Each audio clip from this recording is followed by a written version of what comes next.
अस्सलाम वालेकुम व्यूअर्स, मैं हूं समीना पाशा और आज है बड़ा दिन। और ये दिन है जनाब 24 नवंबर का, the final call of Pakistan Tehreek Insaf. और इमरान खान की इस फाइनल कॉल पर लग ये रहा है कि हज़ारों लाखों लोगों ने लब्बैक कह दिया है। बड़ी तादाद में काफिले नाजरीन इस वक्त इस्लामाबाद की तरफ निकल चुके हैं और अभी तक की जो अपडेट्स हैं वो मैं आपको देने के लिए इस वक्त मौजूद हूँ।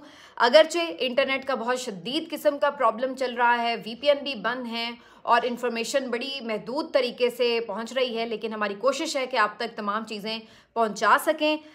तो अभी तक की जो इत्तलात है वो सारी मैं आपको दे देती हूँ। सबसे बड़ा काफिला किसका है, ये एक दिलचस्प सवाल है और इस वक्त एक मुकाबला लग रहा है पाकिस्तान तहरीक इंसाफ के रहनुमाओं के दरमियान के सबसे बड़ा काफिला लेकर कौन आएगा।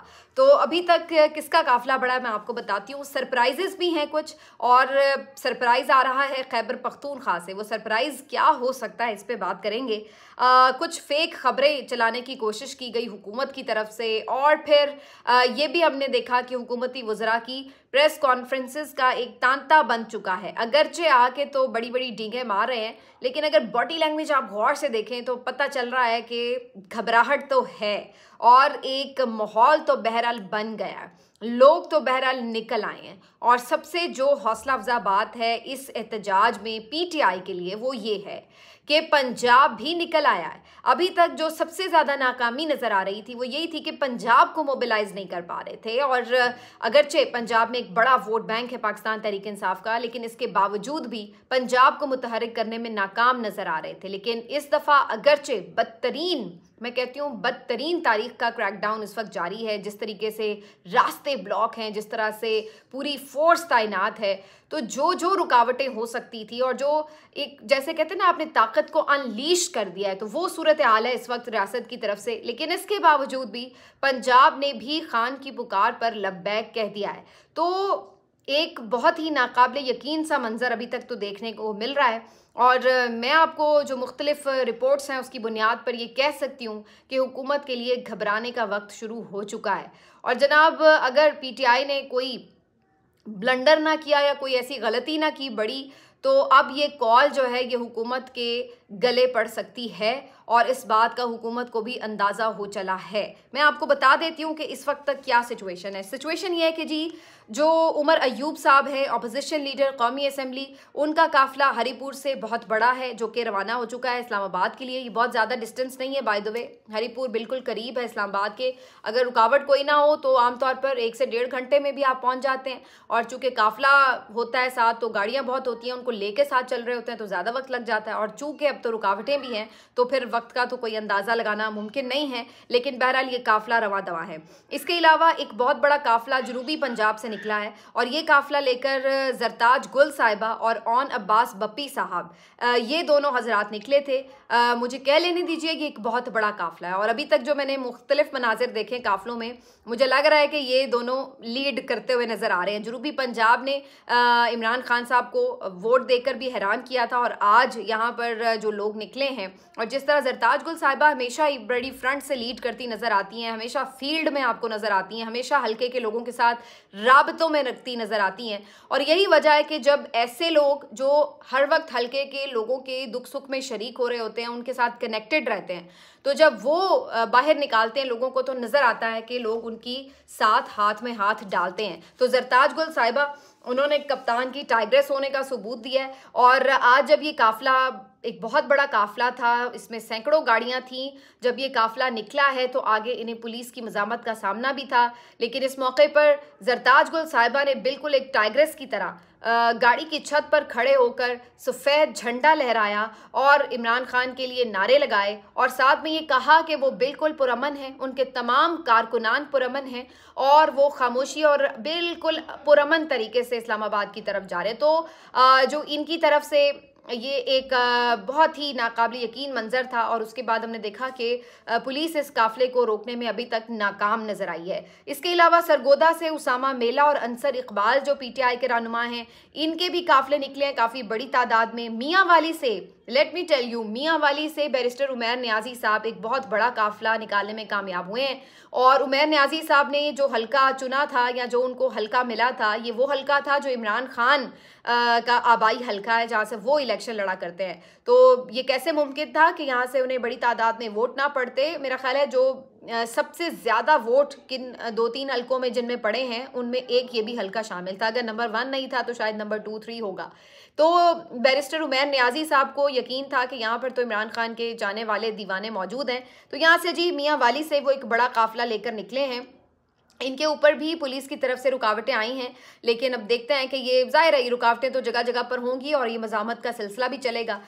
इसके साथ साथ जी फैसलाबाद से भी काफ़िला निकल चुका है। इसके अलावा अगर हम इधर बात करें खैबर पख्तूनख्वा से, तो यहाँ पर जी कश्मीर से भी एक काफ़िला निकल चुका है। और इसके साथ जो मेन काफ़िला पेशावर से निकलना था वो था अली अमीन गंडापुर का काफ़िला। और इससे पहले कि ये काफ़िला निकलता, ज़ाहिर है कि थोड़ी तैयारियां वगैरह चल रही थी, थोड़ी ताख़ीर भी हो रही थी। तो इस दौरान एक खबर चलना शुरू हुई सरकारी ज़राए से, और ये तमाम ही टीवी चैनल्स ने चलाई। और इस खबर में ये बताया जा रहा था कि बेसिकली ये काफ़िला इसलिए ताख़ीर का शिकार हो रहा है क्योंकि बुशरा बीबी साहिबा और अली अमीन गंडापुर साहब में लड़ाई हो गई है। और पता ये चल रहा है कि जी बुशरा बीबी साहिबा चाह रही हैं कि वो ये काफ़िला लीड करें, क़यादत करें, जबकि अली अमीन गंडापुर साहब चाह रहे हैं कि वो इसको लीड करें पहले की तरह। तो अब इस बात के ऊपर नोकझोंक जारी है। अली अमीन गंडापुर ने कहा है, ये वो खबर है जो मैं आपको बता रही हूँ, चैनल्स ने चलाई। अली अमीन गंडापुर साहब कहते हैं कि जी बुशरा बीबी साहिबा आप घर पर रहें, और आपको खान साहब ने वैसे ही कहा है कि आपका सियासत से ताल्लुक नहीं है। बुशरा बीबी साहिबा ने कहा कि जी नहीं, मैं तो लीड करूंगी। तो इस बात के ऊपर इनकी लड़ाई हुई है, जिसके बाद अभी तक काफिला जो है रवाना नहीं हो सका। लेकिन पीटीआई ने इन तमाम खबरों की यकसर तरदीद की, और इन दी एंड ये खबरें से काफ़ी हद तक झूठी साबित हुई, इसलिए कि इन दी एंड हमने ये देखा कि काफ़िला एक रवाना हुआ है पेशावर से। और ये काफ़िला ना सिर्फ ये कि अली अमीन गंडापुर साहब लीड कर रहे हैं, बल्कि इस काफ़िले में बुशरा बीबी साहिबा भी मौजूद हैं। तो पहले उनके बारे में ये खबरें भी आ रही थी कि शायद उनकी तबीयत ठीक नहीं है और वो शायद वो खुद इस काफ़िले में हिस्सा भी नहीं लेंगी, लेकिन ऐसा नहीं हुआ। ये भी खबर झूठ निकली। बुशरा बीबी साहिबा ने एहतजाज में ना सिर्फ शिरकत की है, वो काफ़िले का हिस्सा है, और लीड वीड करने का कोई ऐसा इशू नहीं है। सारे यहाँ पे आज लग रहा है कि लीडर हैं, क्योंकि हर रहनुमा अपने तौर पर काफ़िले को लीड करता हुआ नज़र आ रहा है। तो ये एक बहुत बड़ा काफ़िला है अली अमीन गंडापुर साहब का, क्योंकि जाहिर है ये तो एक मेन काफ़िला है, वज़ीर आला का काफ़िला है, तो इसमें तो ज़्यादा तादाद है लोगों की भी। इसके अलावा जो मुख्तलिफ मिनिस्टर्स हैं उनके काफ़िले निकले हैं, सूबाई मिनिस्टर्स के, वो भी अच्छी खासी तादाद में हैं। जो खैबर पख्तूनख्वा से काफ़िले निकले हैं, निकलते हुए तो ज़ाहिर उन्हें कोई ख़ास रुकावट का सामना नहीं करना पड़ा। और जो बलूचिस्तान से काफ़िले आए थे, जो केपी में इस वक्त रात तक पहुंच चुके थे, वो भी अब इधर से ही रास्ते में निकल रहे हैं। असल अब जो केपी से आने वाले तमाम काफ़िले, इनका जो एक आप कह लें कि मुकाबला होना है, या जो एक सबसे टफ टाइम इनके लिए शुरू होना है, वो अटक का पुल है, जहां पर भारी नफरी तैनात है। यहाँ पर ना सिर्फ भारी नफरी तैनात है, कंटेनर्स की दीवार है, बल्कि इसके पीछे बड़े बड़े ट्रक्स और शाजोर और बहुत ज़्यादा इन्होंने पीछे रुकावटें सारी कंटेनर्स के पीछे खड़ी कर दी हैं। यानी जब ये काफ़िला पहुंचेगा तो सबसे पहले जो इनको रुकावट नजर आएगी वो खंदकों की होगी। बहुत बड़ी बड़ी खंदकें खोद दी गई हैं। अगर ये खंदकें वो भरने में कामयाब हो रहे होंगे तो इस दौरान उन पर जाहिर है कि शेलिंग वेलिंग भी हो रही होगी। उसके बाद अगर फिर भी वो ये खंदक भर लेते हैं तो फिर उन्हें अगला मरहला होगा कंटेनर्स को अबूर करने का, और अगर वो ये कंटेनर्स गिरा लेते हैं तो अगला मरहला मजीद होगा कि बड़े बड़े ट्रक्स और शाजोर और ये तमाम बड़े बड़े व्हीकल्स जो हैं वो उन्होंने रोड के ऊपर खड़े किए हुए हैं। तो ये सब कुछ इन्हें अटक पुल के ऊपर मिलेगा जिसको इन्हें क्रॉस करना है। मैं जब ये मनाजिर देख रही थी तो मुझे ऐसा लग रहा था कि मेरा बेटा वीडियो गेम खेलता है, तो वो उसमें होता है ना कि जैसे आपको एक टास्क मिला हुआ है कि पहले आपने फोर्स के साथ मुकाबला करना है, फिर आपने जो है वो जिगजैग में से गुजरना है, फिर आपने जो है वो कंटेनर्स हटाने। तो ऐसे लग रहा था कि कोई वीडियो गेम की तरह रुकावटें बनाई गई हैं और उनको पीटीआई के लोगों ने अबूर करना है। लेकिन बिलीव मी, जितनी बड़ी तादाद में फ़िलहाल तक तो नज़र आ रहा है कि काफ़िले निकले हैं और जिस तरह से उनका जोश खरोश है, ये रुकावटें शायद ज़्यादा मानी नहीं रखेंगी और बहुत ज़्यादा टाइम भी ना शायद लगे उनको ये रुकावटें हटाने में। तो ये सूरत हाल खैबर पख्तूनख्वा की तरफ से इसके अलावा जो एक और बड़ी इंटरेस्टिंग बात है ये कि जो लाहौर है उसका निकलना सबका ज़रूरी था और हर कोई ये देख रहा था कि लाहौर में इस दफ़ा क्या सूरत हाल होगी।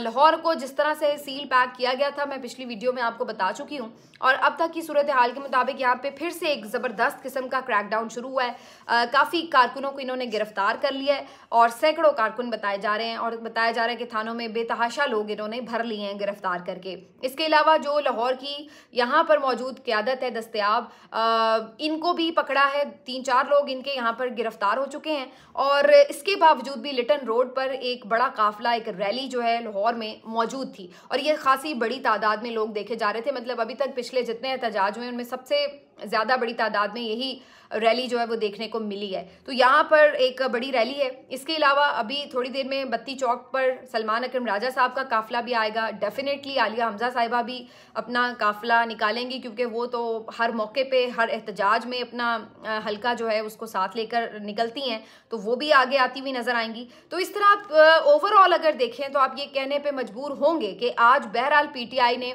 माहौल तो बना लिया है और बड़ी तादाद में लोग निकल भी आए हैं। पंजाब भी मुतहरिक नज़र आ रहा है। अब अगला जो स्टेप है वो ये है कि आपने किस तरह इस्लामाबाद तक पहुंचना है, खुद को गिरफ्तारी से भी बचाना है और उसके साथ साथ दाखिल भी होना है इस्लामाबाद में, क्योंकि यहाँ पर आपको बेतहाशा रुकावटें मिलेंगी। एक चीज़ जो बड़ी इंपॉर्टेंट है वो ये कि आज अभी एहतजाज शुरू ही हुआ था तो कुछ लोग गिरफ्तार हुए और उस पर बड़ी तनकीद भी शुरू हो गई थी फ़ौरन ही।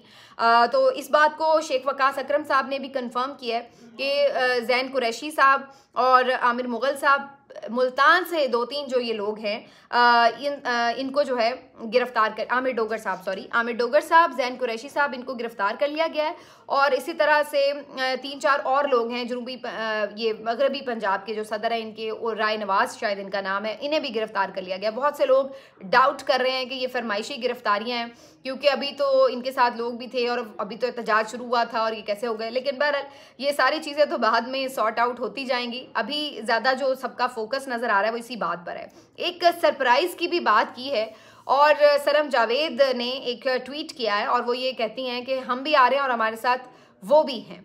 अब ये वो कौन है ये बड़ा दिलचस्प है, क्योंकि अगर बुशरा बीबी साहिबा की बात थी तो ये तो एक मेरा ख्याल है इतना बड़ा कोई सीक्रेट नहीं था। बहुत से लोगों को आइडिया था कि वो शामिल हो सकती हैं और उनका शामिल होना मतलब इतना बड़ा कोई सरप्राइज़ नहीं है।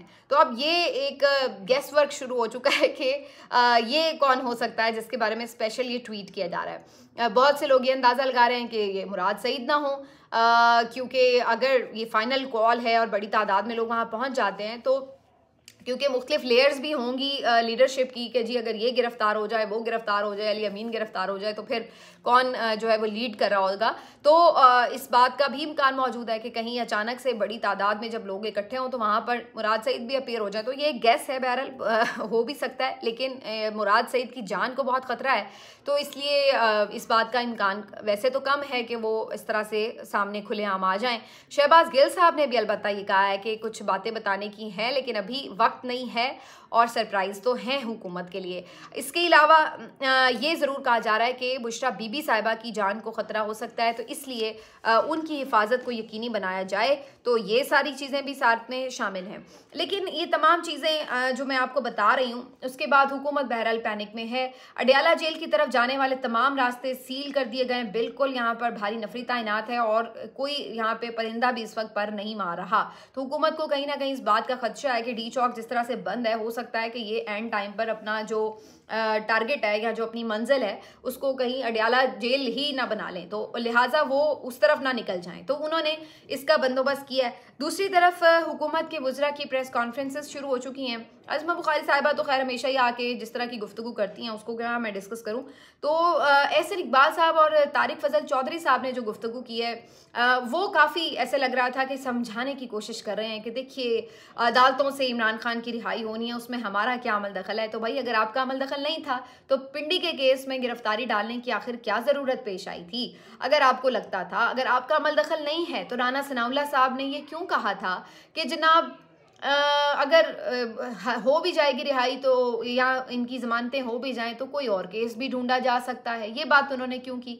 और आपके तमाम जो टाउट नुमा सहाफ़ी हैं वो आके ये क्यों अलल ऐलान करते फिर रहे हैं कि जितनी मर्जी ज़मानतें हो जाएं रिहाई तो नहीं हो सकती, क्योंकि अभी ये फैसला नहीं हुआ कि उनको रिहा करना है। तो फिर ओपन फैक्ट पे बात करें, लोगों को बेवकूफ़ बनाने की कोशिश मत करें। आपको भी पता है कि यहाँ पर सब किस तरह होता है और कैसे होता है, और उसके बाद आप आके ये बता रहे हैं कि जी आपका कोई ताल्लुक नहीं है अदालतों से और जनाब अदालतें बड़ा आज़ादाना फ़ैसले कर रही हैं। कौन सी आज़ादाना फ़ैसले कर रही हैं? वो अदालतें जो 12-12 घंटे जेल के अंदर बैठकर केस सुनती हैं और समाअत मुकम्मल भी नहीं होती और जिस तरीके से वो सज़ाएं सुनाती हैं, वो वाली अदालतें जिनके जजेस के घरों पर कैमरे लगे हुए हैं, वो वाली अदालतें आपके ख्याल से इंसाफ करेंगी जो कि खुद ख़त लिख कर बता रहे हैं कि हमें किस तरह के दबाव का सामना है? या वो वाली अदालतें जो बाद में हमें लगता है कि जी खुद बेचारे अस्पताल में जज पड़े हुए हैं और उनको ज़बरदस्ती उठा के लाया जाता है कि आगे सज़ा सुना दो? तो कौन सी अदालतों की जनाब आली आप बात कर रहे हैं? लेकिन बहरहाल उनका जो टोन थी, जो उनकी बॉडी लैंग्वेज थी, उससे मुझे ऐसा लगा कि हुकूमत को ये अंदाज़ा है कि इस वक्त जो सिचुएशन है वो जिस तरह से डेवलप हो रही है, ये गेम इनके हाथ से निकल भी सकती है। इन्होंने अपने जो रिहाइश गाहें हैं उनको अलबत्ता काफ़ी सिक्योर करने के लिए काफ़ी कंटेनर्स की दीवारें और सिक्योरिटी हिसार बना लिए हैं। रायविंड जाती उमरा की तरफ भी ऐसी सूरत हाल है और जगहों पर भी, तो ये सब हमें नज़र तो आ रहा है। लेकिन अब इसके बाद सिचुएशन इन द एंड क्या होगी ये देखने की बात होगी। एक मैं आपको शायद अपडेट देना भूल गई थी, वो मैं आपको बता दूं। एक तो जी ईमान ताहिर सादिक साहिबा का काफ़िला भी अटक से निकल चुका है, ये भी बड़ा काफ़िला है। और इसके अलावा जो PTI ने मुख्तलिफ बाहर के मुल्कों में भी एहतजाज शुरू करने का एक प्लान रखा था, वो भी उनका कामयाबी से जारी है। ऑस्ट्रेलिया में एक बड़ा एहतजाज हुआ है। इसके अलावा डोनाल्ड ट्रंप के घर के बाहर भी पहुंच गए हैं PTI वाले और वहाँ पर भी उन्होंने इमरान खान की रिहाई के हक़ में एहतजाज किया है। तो वर्ल्ड वाइड भी ये प्रेशर बना रहे हैं और आज बाकी जो मुल्क हैं वहाँ पर भी एहतजाज होने वाले हैं। तो ये एक पूरा इन्होंने ऐसा प्लान बनाया है कि वाक़तन इसको इम्प्लीमेंट करना और इससे अगर ये सही तौर पर इम्प्लीमेंट हो जाता है तो PTI अपने अहदाफ हासिल करने में कामयाब हो सकती है। पूरी दुनिया की नज़रें इस वक्त PTI के एहतजाज पर और लोग इसको इंटरनेशनली कवर भी कर रहे हैं। इसके बारे में हम आपको अपडेट करेंगे, लेकिन एक छोटी सी बात जाते जाते आपको बता दूं कि बड़े मज़े की बात है, आंसू गैस की शेलिंग से बचने के लिए हमने देखा है कुछ फुटेजेस में कि बड़े बड़े पंखे भी ले जाए जा रहे हैं और उसका मकसद यही कि जब आंसू गैस फायर किए जाएं तो उसके बाद पंखे चलाकर उसका जो धुआं है उसको उड़ा दिया जाए। तो ये भी एक इन्होंने साइंस इस दफ़ा लड़ाई है। लेकिन बहरहाल जी अल्लाह ताला हमारे मुल्क के लिए ये खैर व आफियत का टाइम लाए जब इतने लोग सड़कों पर होते हैं और जब आपकी रियासत भी इस मूड में नज़र आ रही होती है कि छोड़ेंगे नहीं इनकी ऐसी की तैसी, तो फिर उस सूरत में दिल धड़क भी रहा होता है कि खुदा न खास्ता कोई जानी नुकसान इस तरह का ना हो जाए, हमारे मुल्क के लिए सब कुछ अच्छा हो। हमारी दुआ ये है कि तमाम चीज़ें बेहतर तरीके से अंजाम पाएँ और जो मुल्क के मसाइल हैं वो हल हो सकें। लेकिन इस वक्त की जो सूरत हाल है वो ये कि अगर आप मुझे कहें कि पलड़ा किस तरफ भारी है तो इस वक्त PTI का पलड़ा भारी नज़र आ रहा है। अगले मरहले में क्या होता है अगले वीडियो में आपको बताएंगे। अपना ख्याल रखिए, अल्लाह हाफ़िज़।